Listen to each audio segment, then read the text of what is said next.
Do you want to know how to enter the world of food writing? Do you want to pursue your passion and make dough, writing recipes, writing cookbooks, writing magazine articles, and pursuing something that you love? Well, of course you do. Hey, y'all, my name is Virginia Willis. Thank you so much for joining me every Friday at 11:30 a.m. for Cookbooks with Virginia. And I am thrilled to pieces about today's guest. I have the dean of internet food writing with us today, Dianne Jacob. She has just released the 4th edition of her indispensable must-have Bible for food writers, which is called Will Write for Food. And we've got the interview today. There's also a giveaway going on Instagram. And just in case you're not going to catch this live, you're going to listen to it anyway because you're going to learn so much about it. So let's bring on Dianne and tell her hello. Hey, Virginia. Hey, I'm so excited to have you as a guest today. I really am. I just think that the work you do is phenomenal. Thank you so much. Right back at you. So y'all may notice there was a little bit of a snafu, my operator error on my part, and I don't have the copy in front of me. So Dianne, hold up the copy of your book, please. Okay, here you go. Put it in the middle. Okay, so y'all, you're gonna go to my Instagram feed. Oh, girl, keep that thing up. This is what this thing's all about. So y'all are going to go and look for that copy of the book on my Instagram feed. Okay, you can put it down. And you're going to look for that copy and you're going to follow me and you're going to follow Dianne. And then on Monday, we're going to randomly choose a winner and you can win a copy. I think that was one of the first books that I got, 1.5 million years ago when I started entering food writing.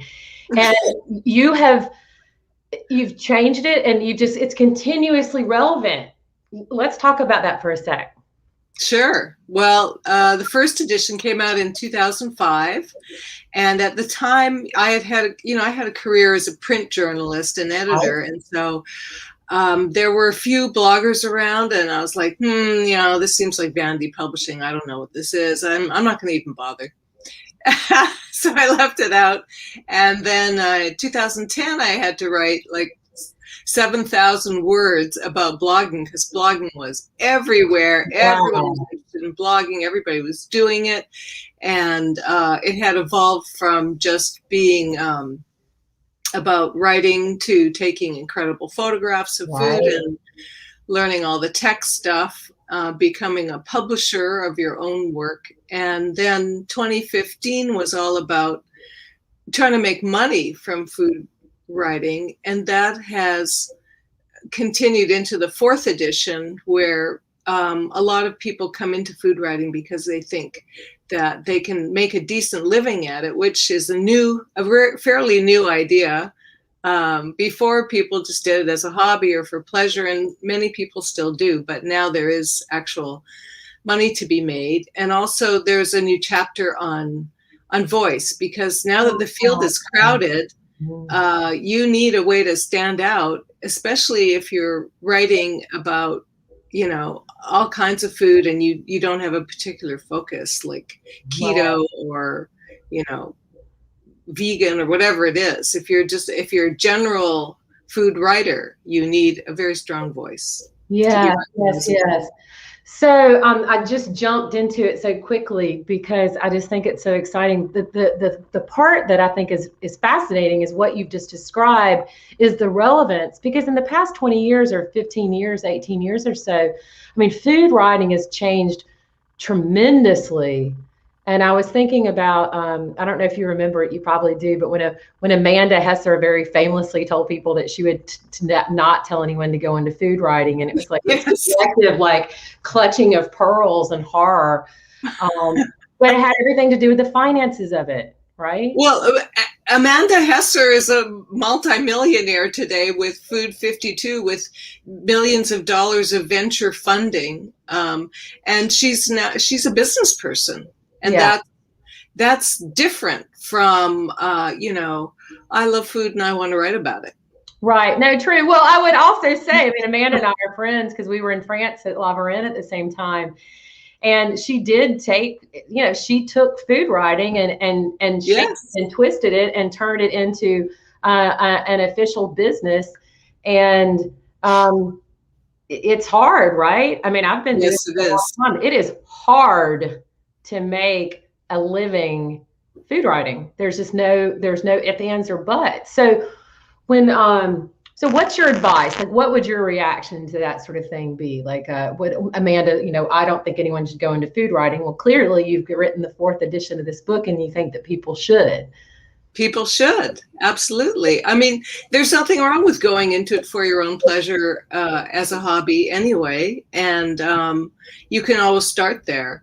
But then a lot of people now see that, especially bloggers, are making good incomes, and they're not even really bloggers anymore. They're sort of like media companies, because they have staffs, they might have photographers, they might have the person who runs their Pinterest page, the person who helps them develop recipes, the SEO person, the person who uploads stuff, person who takes care of their kids so that they can work. They have a business. They have a business of putting recipes online, and there are some gigantic sites that do very well. No, sure. Well, and it's a lot though. So it's so much if someone is still sort of on their own. So, I mean, just to be candid and clear, I would consider myself a successful food writer, right? I've been published by like the big people that we were talking about a minute ago, Random House, and I've got stuff going on in Food Network and, all these things. What about your James Beard Award, young lady? I love you. Thank you. My mama will appreciate that so much. Exactly. And I won a James Beard Award, right? But I don't have this laundry list of staff. I do hire freelance people, and I have consultants that I work with. But I think it's the cold hard truth, right, about how difficult it is to be Ree Drummond or Smitten Kitchen or some of those like uber successful bloggers, that it's a hard nut to crack, right? It is. There's just a lot to learn, because you have to understand search engine optimization and how to get your recipe for pound cake to come up on the first page of Google results, and take an incredible photograph that may want to rush into the kitchen and bake it immediately, and how to write in a way that makes people want to come back to your page. That we haven't even talked about freelance writing, where it's much harder to make a living because the pay is so low. So that's and the big bloggers couldn't care less about freelance writing. They're running their business. Right. And it's important. You posted something on Instagram yesterday that I loved. It said, writing as a profession is not led by business people. People write because they have something to say and want to be creative. Hello, right? That's very, very true. And I took a writing class because I'm actually, of all the things, I'm working on a novel. And how fun. I know, I'm terrified and excited, and we'll see what happens. But I took a writing class online with Annie Lamott a couple weeks ago. Oh my gosh. I know, right? I was like, ah. And so but she basically said, like, you're the one that cares the most about you writing. The world is not waiting on you to write, No. And so when you say that food writers can write for pleasure, write for their own hobby, I mean, I'm sure that some people are poo, but the reality is that there has to be some internal satisfaction, because the likelihood of external satisfaction is a hard nut, is a hard thing to achieve. It is, and you can't wait for that. And then sometimes people contact me and they say, well, I'm ready to write my cookbook. Can you help me? And I don't think anyone really cares that they're ready. Do you know what I mean? It's an internal thing that and you're ready to go forward. But but it's not why a publisher would want to publish your book. It's not because you're ready. That's not a big enough reason. Right. There's a business piece to it. Like I'm working on a proposal now, and it's important to have the marketing information. And, I mean, there's got to be something different than me talking about my grandmother's beautiful cast iron skillet, because my God, it's a much used trope. So let's talk about, I know so many people that have worked with you. I have clients with Cynthia Graubart in our business culinary media training and production that you've helped, like Scott. And I know so many people that you've worked with. So for those of us, those that are watching that aren't familiar with your business, separate from this new book, will you please tell the audience a little bit about what you do? What are the services you offer? Thank you. I think what I do the most is I coach people who want to write a cookbook for traditional publishing, because there's a 1 or 2% acceptance rate for cookbook proposals. I'm sure Virginia knows this firsthand. It's really, really hard to break in, and there are things that agents and editors are looking for that you don't necessarily realize, and they get a lot of proposals and they have to go through them very quickly, and so they're just looking for a reason to say no, because that's what usually happens. So what I help people with is I know all the things that editors are going to object to, since I was an editor myself for many years, and so I can point them out, and hopefully they can be resolved. But some things are difficult to resolve. For example, editors want and agents both want big social media numbers, and that drives writers crazy, because writers aren't good at self-promotion, generally speaking, and it's hard to get those numbers up. So it takes a long time and a lot of work. People don't, and it's never enough. I'm just want to do it. Like if you have, I literally had an experience this past week where, I mean, I'm not bragging, I'm just stating numbers. So I'm triple blue check verified. I've got a blue check on Twitter, a blue check on Facebook, and a blue check on Instagram. And I literally had an editor ask me if I was active on another platform. It's like, are you serious? Are you serious? You know what I mean? I wasn't what I wrote. I was like, no, but maybe I should be. You know what I mean? And it's like, you're not on TikTok? Oh gosh. I'm trying. I'm going to try. There is this whole thing on lesbian TikTok. So maybe there's my entree there. I don't know. I think that they're all about 12. So there you go. They're all about what? They're all about 12. Everybody on TikTok. Yeah. It seems that way. Okay, so cookbook proposals. Sometimes freelance writers want help getting better assignments, or just upping their game. I do help with that. I do help people who want to be self-published figure out what their book is about and how to structure it and what they want to say. I've helped people with book promotion, even sometimes, where their book is coming out and their publisher's not going to do much for them, which is typical. People are misinformed and unfortunately unaware if they think, it's your job to sell your book, don't you think? Yes, it is. Yeah. Even if you're Ina Garten, it's still your job to sell your book. You're going to get a lot more help than Virginia and I are, but she's going to get a lot more help than we are. Yeah. But still, it's her job. Yeah, no, I think it's part of it. Well, that's so cool. I don't think that I was aware about you helping freelance journalists craft pitches. I'm going to be making a note to follow. Well, I was a magazine editor for a long time and a newspaper editor, so I know that stuff. Yeah. Well, and it's interesting how it's changed, right? And there's so much free content.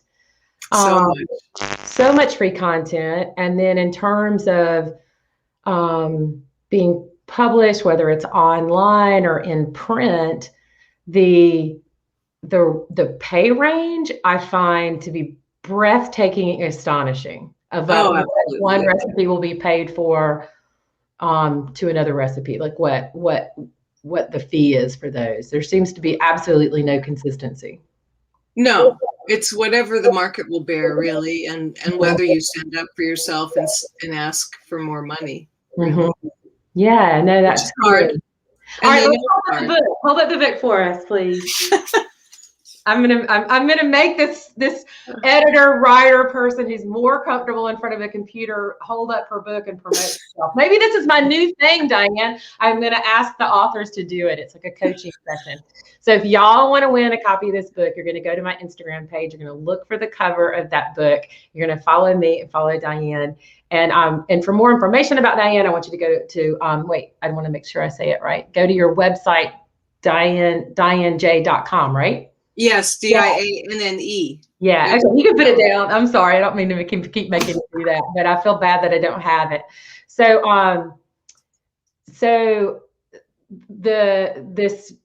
what is the greatest change since 2005? Is it? It's the internet. There's all these careers online that didn't exist before. I had a client last week who is an influencer with 230,000 followers who got a book deal in 2 hours, a 6-figure book deal in 2 hours, and then called me because she's like, "What do I do now?" What's that? I said, let's have a pause, because I think that most people aren't aware that a 6-figure book deal is sort of like a unicorn, right? Yes, it is. Yeah, there's not many of those, regardless of what might be promoted, like in classes or seminars and stuff. It's just, there's not many 6-figure book deals. No, there aren't. Yeah, but it's always a goal, right? You know, I mean, it's a good thing to try for. Now, okay, so this person, and I don't want you to divulge, but maybe it's not this person. So some of these influencers just have these big, huge audiences that the publishers are seeking, because they think that Yes. 500,000 people is going to translate into 500,000 book sales. Do you feel like that's actually true? Always. No, and they know it's not always true. I mean, they can go after the people with big numbers because that's just easy, but those people don't necessarily sell books. Right. No, I think that's the part, because it really does wind up being about communication, about engagement, not engagement like the engagement rate kind of thing, but having a conversation with people. I mean, I get, about that. So those big numbers the publishing companies want, but then on the other hand, it doesn't always translate to sales. But you help people navigate that. Do you help people navigate that? Yes, I do. Yes. Yeah. I mean, in her case, she'd never written, obviously she'd never written a cookbook before. Everything she did was online. She built those 230,000 followers one by one, all week long, every week. That's her business. I mean, that business didn't exist maybe even 5 years ago. 10 years ago. No, I think so. No, it's crazy, right? But what it is that if someone is a food writer and they want to make a business at it, it's not just enough to type recipes, right? It's not just enough to type recipes and have a photograph. It's like a pyramid, or it's like it starts with that, but then there's so much support that sort of has to go on underneath. Well, I guess you could. I mean, if you just want to write a book for your family, or an ebook, or you could type out recipes for your family. It would be good if you knew where they came from, because a lot of family recipes come from magazines and cookbooks. I mean, there's so many ways to be a food writer today. Right. You can pick what you want, and then your ambition is based on that. So let's talk a little bit about self-publishing, because I think that part of the business, the growth and change and ability with that is tremendous, right? Like, I mean, I just did a little self-published thing on Amazon because it wasn't really what I considered to be a book, and I just was an experiment. I was shocked, frankly, how many I sold. So let's talk about self-publishing and how that can be a viable thing, and what you do with people who want to self-publish, and then what your book talks about with self-publishing. Okay, sure. Well, self-publishing is easier than ever because you have so many options. You can write an ebook, you could write a Kindle book, you can write a on-demand book where they publish one book at a time. You can get hardcover, beautiful books with lots of photos in them published that where you have 5,000 books in your garage. So there's all different ways to do it, and I'm getting more interested in what's called hybrid publishing, figuring it out, where someone says to you, well, you don't have to figure out every single aspect of self-publishing. Like, if you're going to publish your own book, you have to look at, well, what is 80-pound paper weight, and is that what I want, and what kind of binding do I want? And there's so much to figure out. So hybrid publishing, they just figure all that out for you. Of course, you pay for that, but they can make very beautiful books for you. No, and I think it was probably like 4 or 5 years ago now, but who was it? It's a Story Farm out of Florida.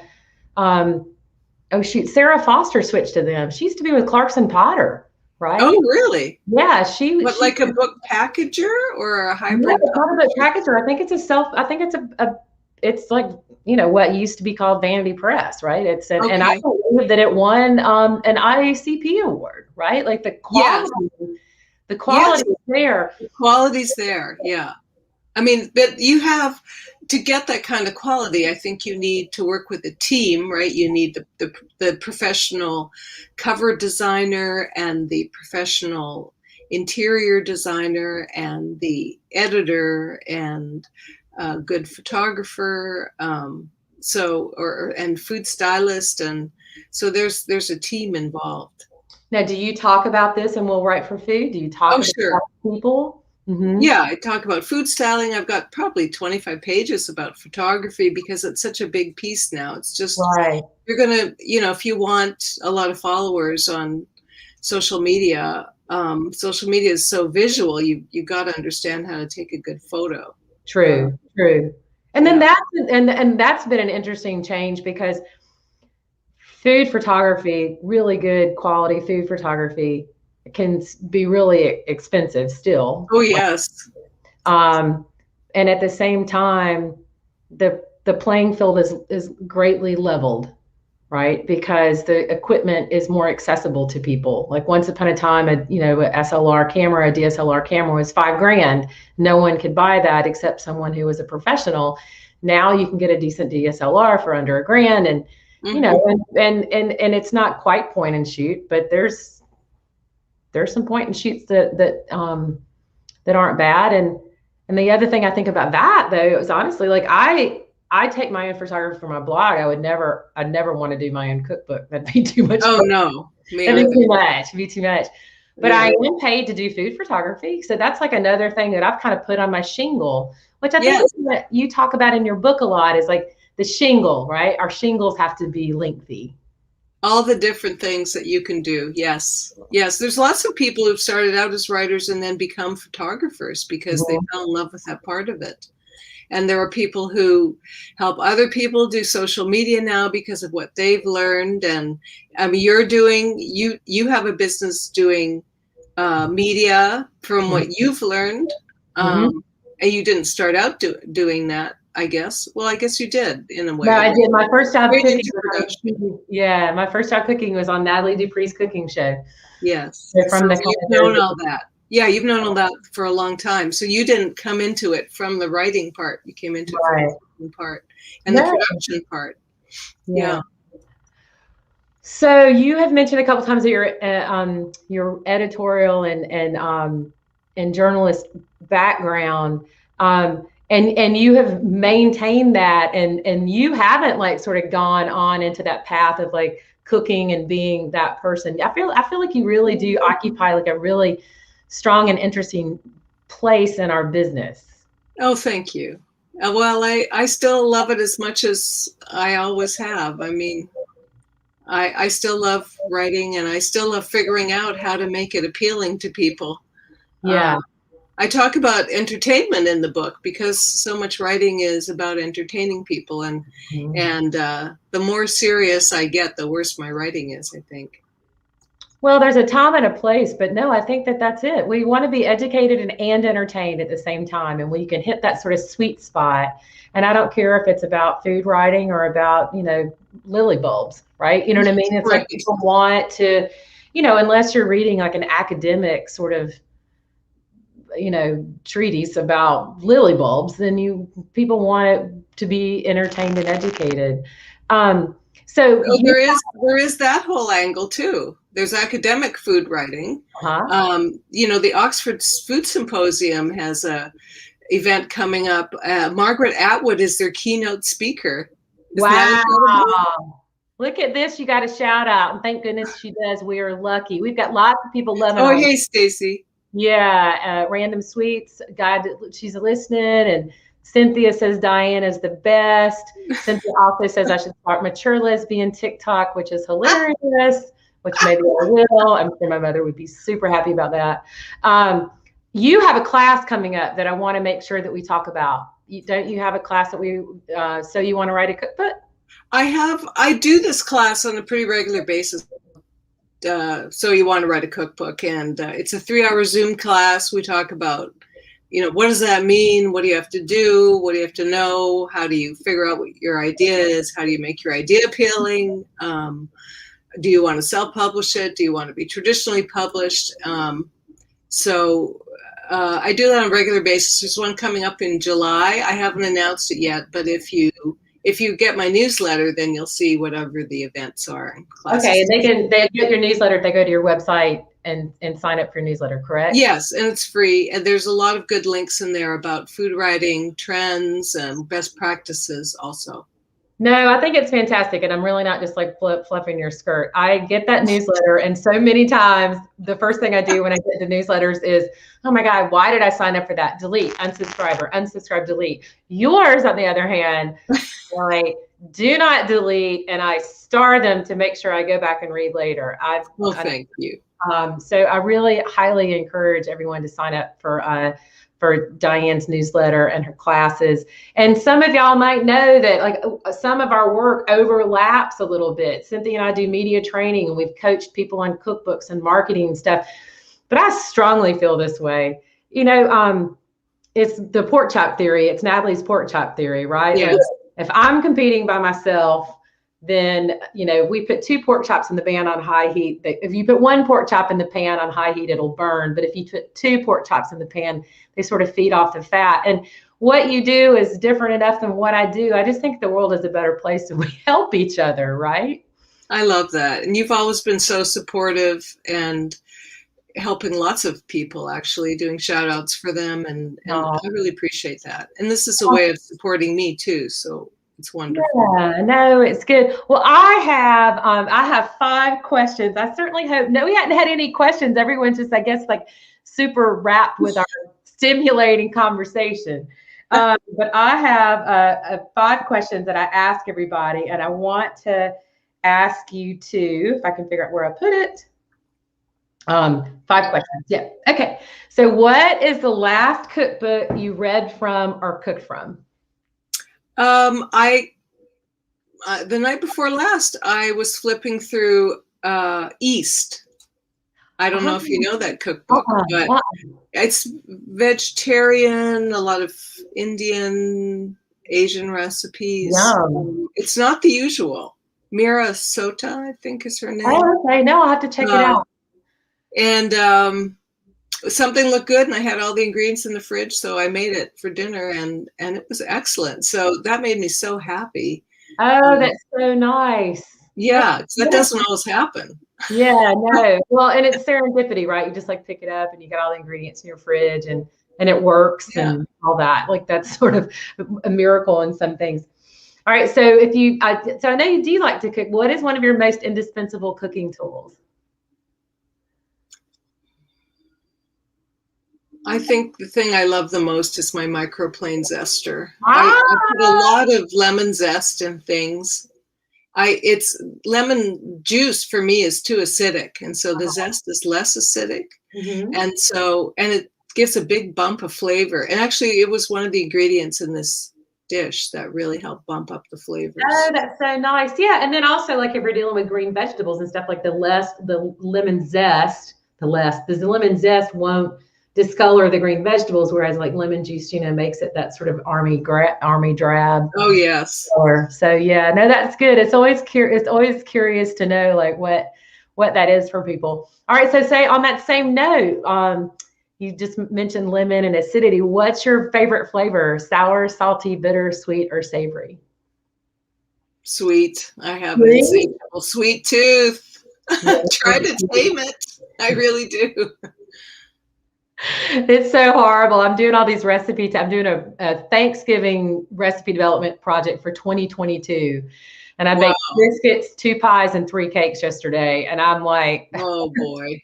And even if they're healthy, I mean, Lordy day, that's a lot of sweet, but it is. But it sounds so good. I'd love to come over to your house and see it all.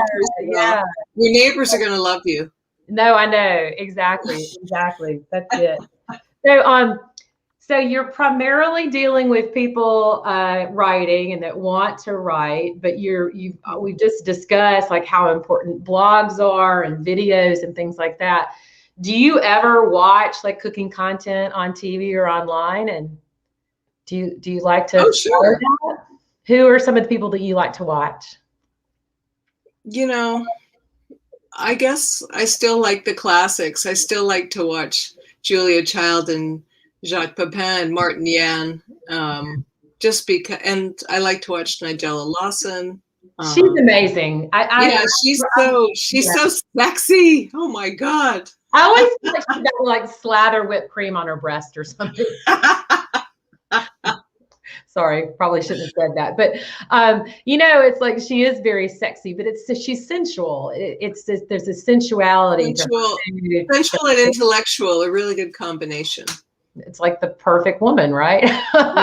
Yeah. All right. So much of food writing, like my first book was all about food memory, right? Grandma, mama, my grandfather, et cetera. And so much of food writing is about food memories. Is there a favorite food memory that you would like to share, that you would share with us, please? My mother took a job working at night, and she put me in charge of making dinner, which was a shock to me because she never let me help her cook. It was like the kitchen was her happy place, and she liked being there by herself. She told me and my sister that we would ruin the food if we helped her. But then she went off to a job at night, and she said, well, okay, go for it. And I remember making chicken that was still frozen in the middle. I made a coffee granita for dessert. I don't know. I was like 16 years old, and I think I put coffee grounds instead of coffee that had been made into it. And I made some stuffed peppers, pepper stuffed with rice, where the peppers were not cooked.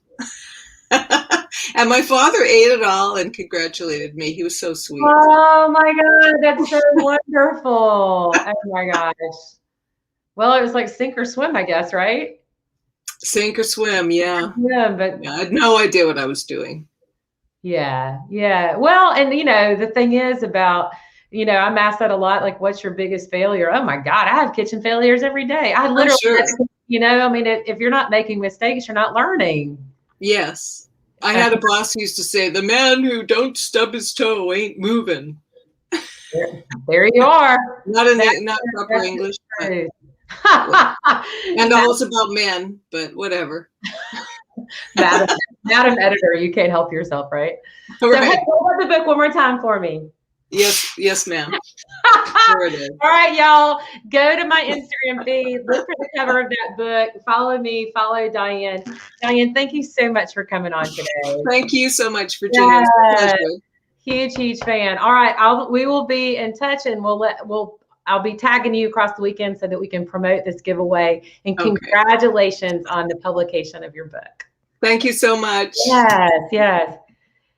Y'all, isn't that fun? Okay, a couple things. Obviously, I just have such respect for that woman. I mean, I really do. And I didn't laugh about it, but I used to be terrified of her just because it's like so much respect. But then she's like a normal human and really nice. And so it's wonderful.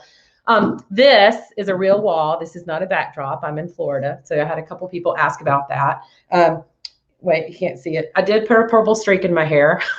So there's that. And then last but not least, and I'm super excited about it, is that I have just shot a whole series of new classes for Food Network Kitchen. And that is their the Food Network digital platform, canning, pickling, preserving, and those went online today. So if you have the Food Network Kitchen app, you can look at it on your computer, on your phone, you can cast it to your television, all the things. It's on smart TVs, It's the end of cable. It's the beginning of digital streaming, and you can learn how to can, pickle, and preserve with me on Food Network Kitchen. So thank you so much. Join me next Friday at 11:30 a.m. Eastern Standard Time. I've got Jackie London, who is the head of food and nutrition for Weight Watchers. So I'm thrilled to pieces about that. Thanks so much for watching, and bon appetit, y'all. Bye-bye now.